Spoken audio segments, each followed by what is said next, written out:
Arti Indonesia bagi saya sangat beragam karena negeri ini terdiri dari gugusan pulau yang tidak hanya kaya akan keindahan alamnya, tetapi lebih dari itu, Indonesia menjadi tempat bagi kita untuk hidup secara rukun dan damai. Negeri ini sangat menjunjung tinggi toleransi antar suku dan agama. Namun demikian, Indonesia tidak pernah berdiri dengan begitu saja tanpa banyak peristiwa pedih di masa lalu. Negeri kita telah mengalami berbagai peristiwa yang memilukan, mulai dari penjajahan kolonial Belanda yang terkenal dengan eksploitasi hasil bumi yang begitu masif, dilanjutkan dengan penjajahan kolonial Jepang yang terkenal dengan sistem Romusa atau kerja paksa yang menelan banyak korban jiwa. Setelah merdeka, bangsa kita masih dilanda ujian dengan aksi pemberontakan PKI pada tahun 1965 yang benar-benar menggemparkan. Dalam waktu 6 jam, aksi pemberontakan tersebut menewaskan 6 jenderal dan 1 perwira. Pembunuhan tragis ini tak ada di sejarah negara manapun, hanya ada di Indonesia semenjak saat itu. Pemerintah melarang adanya Partai Komunis Indonesia atau PKI dan secara gencar melakukan pembersihan di seluruh penjuru negeri. Gunung Kidul menjadi saksi bisu pembantaian PKI karena menjadi tempat eksekusi para pengikut PKI pada masa penumpasan. Di Indonesia ternyata ada kisah menarik tentang salah satu anggota PKI yang konon kebal dari peluru dan senjata tajam karena memiliki ilmu hitam. Apa cerita menarik dari pengikut PKI ini? Tanpa banyak basa-basi lagi, mari kita simak ceritanya.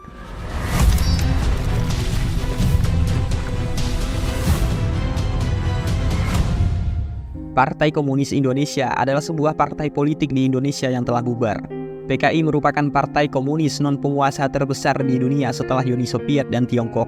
Pada akhirnya PKI dihancurkan pada tahun 1965 dan dinyatakan sebagai partai terlarang. Pada tahun berikutnya, saat Partai Komunis Indonesia belum menjadi partai terlarang di Indonesia, banyak orang yang mendukung PKI. Bahkan pada pemilu tahun 1955, PKI tercatat sebagai partai yang resmi. Pada waktu itu di antara para pengikut PKI, ada seorang pengikut yang menggunakan nama samaran, yaitu Wongso. Usianya sekitar 40 tahun. Wongso adalah salah satu petani yang sehari-harinya mengurus sawah atau sesekali ngarit rumput untuk kambing peliharaannya. Istrinya bernama Aswin, juga seorang petani. Ia suka membantu suaminya di sawah, terutama saat musim panen. Wongso dan istrinya sangat sibuk di sawah. Mereka hanya memiliki 1 anak perempuan yang sudah menikah 2 tahun yang lalu dan tinggal bersama suaminya di kabupaten lain. Jadi saat ini Wongso dan istrinya tinggal berdua di sebuah rumah gubuk. Pada masa itu Partai PKI sedang menjadi idaman rakyat kecil karena melancarkan program amal rakyat. Program amal rakyat ini merupakan kegiatan sosial mereka seperti membangun fasilitas umum seperti jalan, sekolah, selokan dan pemakaman di desa. Wongso merupakan salah satu target PKI untuk melancarkan program amal rakyat. Dia menyaksikan sendiri bagaimana para pengikut PKI membangun desanya. Itulah yang membuat Wongso tertarik menjadi bagian dari PKI. Sejak saat itu kegiatan Wongso bertambah. Selain bertani, dia ikut secara aktif dalam kegiatan-kegiatan Partai Komunis. Seiring berjalannya waktu, Wongso menjadi pengikut PKI garis keras dan benar-benar mencintai Partai Komunis. Namun tak lama setelah itu, tepatnya di tahun 1965, pemerintah menyatakan PKI sebagai partai terlarang. Setelah itu pembersihan dilakukan secara masif. Para pemimpin militer yang diduga sebagai simpatisan PKI dicopot dari jabatannya. Sedangkan para pemimpin PKI segera ditangkap. Bahkan beberapa orang dibunuh saat penangkapan. Pembersihan ini mulai meluas ke Jawa Tengah, Jawa Timur, dan juga Bali. Wongso yang saat itu menjadi seorang simpatisan PKI kabur ke hutan untuk menghindari penangkapan. Namun nasib naas menimpa Wongso. Meskipun dia sudah kabur, dia tetap ditangkap dan dibawa ke Gunung Kidul untuk dieksekusi. Bukan hanya Wongso yang ditangkap, tetapi para simpatisan PKI lainnya juga ikut ditangkap. Mereka dibunuh satu persatu, lalu mayat mereka dibuang ke dalam gua gerubuk. Kemudian giliran Wongso untuk dieksekusi telah tiba. Namun anehnya, peluru tidak mampu menembus kulit Wongso. Semua orang yang ada di sana terheran-heran melihat kesaktian Wongso yang tidak bisa terluka oleh peluru. Wongso pun dieksekusi dengan menggunakan benda tajam, namun kulitnya tetap kebal. Bahkan benda tajam tidak sanggup melukai Wongso. Mereka tidak tahu bahwa Wongso sebenarnya menggunakan susuk kekebalan. Untuk menguasai susuk itu, Wongso pernah menelan 5 butir gabah dan sebutir peluru kecil. Ia juga melakukan pertapaan selama beberapa hari. Akhirnya, dia berhasil menguasai susuk kekebalan. Benda apapun tidak akan mampu melukai Wongso karena kekebalannya itu. Wongso sulit sekali untuk dibunuh. Kedua kakinya dan tangannya pun diborgol. Lalu dia dimasukkan ke dalam karung goni dan diikat dengan sangat erat. Hanya kepalanya saja yang tampak menonjol dari karung itu. Dalam situasi seperti itu, sangat mustahil bagi Wongso untuk melepaskan diri dari borgolnya. Kepalanya juga ditutup dengan kain hitam dan lehernya diikat dengan tali. Setelah itu Wongso dilempar ke dalam goa gurubuk. Goa itu sangat dalam dan tidak mungkin bisa mencapai permukaan. Dia akan dibiarkan kelaparan di dalam goa itu sampai akhirnya meninggal. Beberapa tahun kemudian Indonesia bersih dari PKI. Setelah semua wilayah aman dari PKI, di Gunung Kidul ada seorang pemuda bernama Harjo yang menjadi pemburu sarang walet. Suatu hari Harjo didatangi oleh 2 orang tentara yang menawarkan pekerjaan kepadanya. Mereka ingin Harjo mencari jasad simpatisan PKI di Gunung Kidul, khususnya jasad Wongso. Awalnya Harjo ragu untuk menerima pekerjaan tersebut, namun pada akhirnya ia pun setuju. Goa gurubuk yang menjadi lokasi pencarian terkenal angker dan berbahaya karena kedalamannya. Pada pagi hari sekitar 3 dini hari, Harjo sudah dijemput oleh kedua tentara tersebut. Mereka berangkat pagi-pagi sekali agar operasi pencarian ini tidak diketahui oleh warga lain. Perjalanan mereka menuju Gunung Kidul melewati jalanan yang becek karena hujan semalam. Harjo dan kedua tentara itu terpeleset beberapa kali. Setelah beberapa lama mereka tiba di gua tersebut. Salah satu tentara mengeluarkan tali dan helm dari tasnya, lalu melingkarkan tali di badan Harjo. Mereka memberi instruksi agar Harjo memakai helm dan pelan-pelan mereka akan menurunkannya menggunakan tali. Meskipun Harjo takut, ia mulai menuruni gua tersebut setelah tubuhnya diikat. Harjo dibekali dengan sebuah senter jadul. Salah seorang tentara melingkarkan tali pada batang pohon dan mengulurnya pelan-pelan, memudahkan tentara tersebut menahan tali itu. Sementara itu tentara lain mengontrol Harjo dari mulut gua. "Harjo!" teriak Komandan Harjo dari dalam gua. Harjo masih belum sampai ke dasar, baru setengah jalan ketika ada pertanyaan dari tentara yang berjaga di mulut gua. "Ada apa?" tanya tentara itu. "Ada perempuan," jawab Harjo dengan suara yang bergema di dalam goa. Mendengar jawaban Harjo, kedua tentara saling tatap, bingung mengapa ada perempuan di dalam goa gurubuk. "Apakah masih hidup atau sudah mati?" kata komandan. "Masih hidup, komandan. Dia memperhatikanku," jawab Harjo dari dalam goa. "Lanjutkan saja, jangan dihiraukan," kata salah satu tentara. Mereka menyadari bahwa perempuan yang dilihat oleh Harjo pastilah makhluk halus, karena tidak mungkin ada perempuan di dalam goa angker tersebut. Harjo memutuskan untuk tetap melanjutkan penurunan ke dasar goa.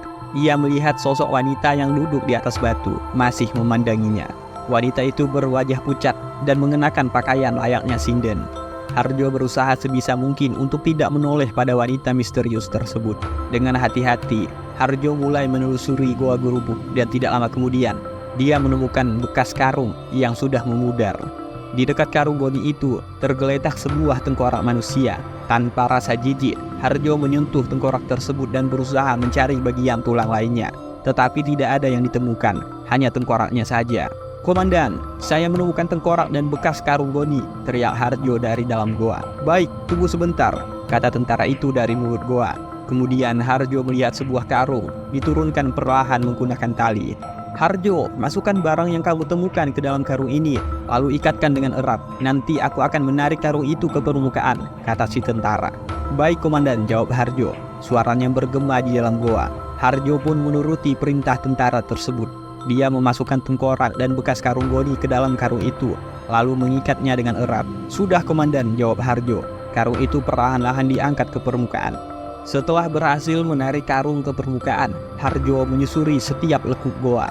Sementara itu, perempuan berbaju kebaya masih duduk di atas batu. Sesekali Harjo melirik ke arahnya. Tiba-tiba Harjo merinding dan menyadari bahwa perempuan itu bukan manusia. Dia mulai merasa putus asa karena tidak menemukan apapun lagi. "Kami akan menarikmu keluar," kata si tentara. Harjo mengikatkan kembali tali itu ke tubuhnya dan perlahan-lahan tubuhnya terangkat. Dia masih memperhatikan perempuan yang mengenakan baju kebaya di dalam goa. Namun di tengah perjalanan menuju permukaan, tiba-tiba tali itu seperti dilepas begitu saja. Harjo pun jatuh, badannya terbanting ke batu. Harjo tidak mengerti apa yang sedang terjadi dengan kedua tentara itu. Sebenarnya, kedua tentara tersebut tidak bermaksud menjatuhkan Harjo. Saat mereka berdua berusaha mengangkat tubuh Harjo ke permukaan, mereka melihat sosok pocong yang berdiri di seberang mulut goa. Karena ketakutan, mereka langsung lari tanpa memperdulikan Harjo. Untungnya, setelah jatuh Harjo masih sadar. Dia meringis kesakitan dan berusaha bangkit dengan terhuyung-huyung. Ia pun bangkit dan mendongak ke atas. "Halo, komandan!" teriak Harjo. Namun tidak ada jawaban dari atas. "Komandan!" teriak Harjo sekali lagi. Barulah ada jawaban dari atas. Suaranya menyerupai salah satu tentara, tetapi nadanya terdengar sangat datar. "Lemparkan talinya lagi, komandan!" teriak Harjo sambil meringis kesakitan. Namun tidak ada jawaban lagi. Sesaat kemudian perempuan berkebaya yang sejak tadi hanya duduk di atas batu mulai berdiri. Dia menoleh ke arah Harjo. Lelaki itu semakin ketakutan. Entah apa yang sedang terjadi. Tiba-tiba gua itu tampak ramai oleh para lelaki yang sedang meringis kesakitan. Tubuh mereka berdarah. Mereka berteriak minta tolong. "Tolong, tolong, jangan bunuh aku," kata mereka. Melihat kejadian itu, Harjo pun seketika jatuh pingsan. Dia tidak sanggup melihat kengerian yang ada di hadapannya. Para lelaki itu mungkin merupakan roh korban pembantaian PKI. Ketika Harjo sadar, ternyata hari sudah mulai terang. Dia mengucek-ucek matanya dengan perlahan bangkit. Sekujur tubuhnya terasa sangat sakit. Ini adalah pertama kalinya dia masuk ke Gua Gerubuk. Sangat mustahil bagi Harjo untuk keluar dari gua itu tanpa bantuan manusia. Jadi jika dia ingin keluar dari Gua Gerubuk, harus ada seseorang yang menariknya dari permukaan. "Tolong!" teriak Harjo dengan sisa tenaga yang ada. Namun tampaknya tidak ada satupun orang yang mendengar teriakannya. Lagi pula, saat itu Gua Gerubuk terkenal dengan sangat angker dan tidak ada yang berani mendekatinya. Sampai sore, Harjo masih belum bisa keluar dari goa. Dia menangis dan sangat takut berada di dalam goa itu sendirian. Hingga malam tiba, Harjo masih teriak-teriak minta tolong. Dia berharap ada seseorang yang datang menolongnya. Namun usahanya tetap tidak ada hasil. Tidak ada satu orang pun yang mendengar teriakan Harjo. Entah dari mana asalnya, tiba-tiba Harjo mendengar suara gamelan dan langkah kaki orang-orang yang banyak.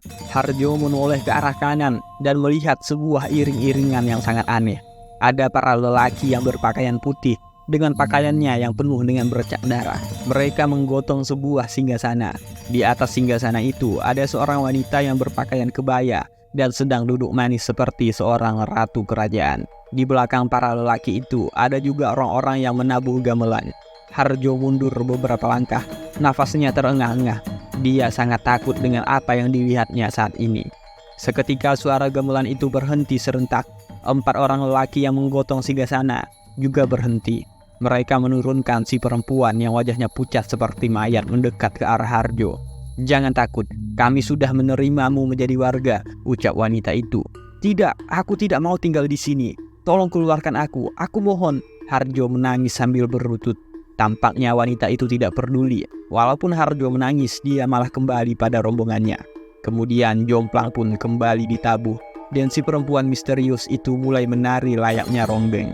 Malam itu, Harjo hanya bisa memeluk lututnya di sudut goa sambil menangis ketakutan. Makhluk-makhluk yang ada di dalam goa itu semakin banyak. Harjo melihat ada makhluk yang tinggi, besar dan berbulu lebat. Juga ada banyak pocong yang berdiri di bebatuan. Tak banyak yang bisa dilakukan oleh Harjo. Dia hanya menangis sampai pagi tiba. Semalaman suntuk, Harjo tidak tidur. Kedua matanya merah, tubuhnya mulai kelelahan.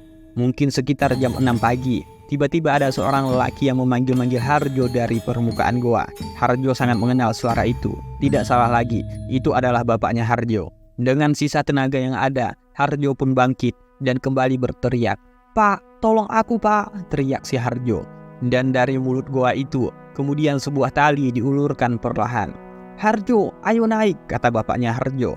Harjo pun mulai menggenggam tali itu dengan sangat erat. Perlahan dia ditarik keluar dari gua tersebut. Ternyata bapaknya Harjo baru tahu kalau anaknya dibawa ke Gua Gerubuk oleh si tentara. Bapaknya Harjo mendapatkan informasi dari temannya yang sering berburu sarang walet. Maka pagi itu juga bapaknya Harjo bersama 3 warga lainnya langsung berangkat ke Gua Gerubuk untuk menyelamatkan Harjo. Harjo pun berhasil dikeluarkan dari dalam gua itu. Ia dibungkus menggunakan kain sarung karena tubuhnya sangat kelelahan. Semenjak saat itu, Harjo tidak mau lagi jika ada orang yang menyuruhnya masuk ke dalam Gua Gerubuk. Dia sangat syok karena melihat banyak sekali makhluk halus di dalam gua tersebut. 5 hari kemudian, malam itu kondisi Harjo sudah benar-benar pulih.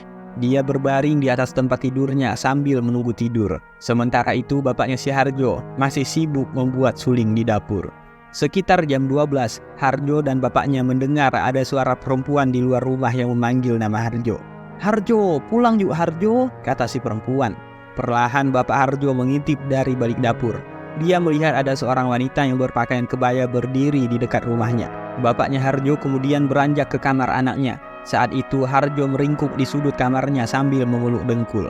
Wajahnya sudah berkeringat, dia sangat ketakutan mendengar suara itu. Harjo mengenal siapa perempuan itu. Dia adalah Demit, penghuni Gua Gerubuk. Beberapa saat kemudian, pintu Harjo digedor-gedor dengan sangat keras. Dengan sangat kesal, bapaknya Harjo kemudian lari ke dapur dan mengambil golok yang sangat tajam. "Bangsat, kau berani-beraninya mengganggu aku."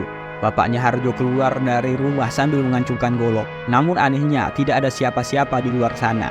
Harjo dan bapaknya kemudian memutuskan pergi ke seorang sesepuh di kampungnya. Sesepuh tersebut sangat dihormati oleh warga kampung karena kesalehannya. Menurut cerita orang zaman dulu, memang pernah ada seorang ronggeng yang menuntut ilmu hitam di dalam gua Gerubuk. Ronggeng tersebut masuk ke dalam gua, namun tidak pernah keluar lagi. Ditambah lagi dengan mayat-mayat PKI yang pernah dibuang ke dalam gua itu.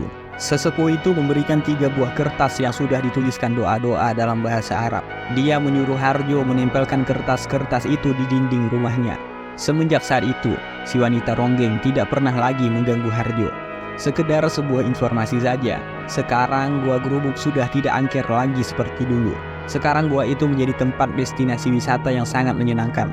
Kalian bisa mengunjungi Gua Gerubuk dan berfotoria di sana, karena gua itu memiliki pemandangan yang sangat indah.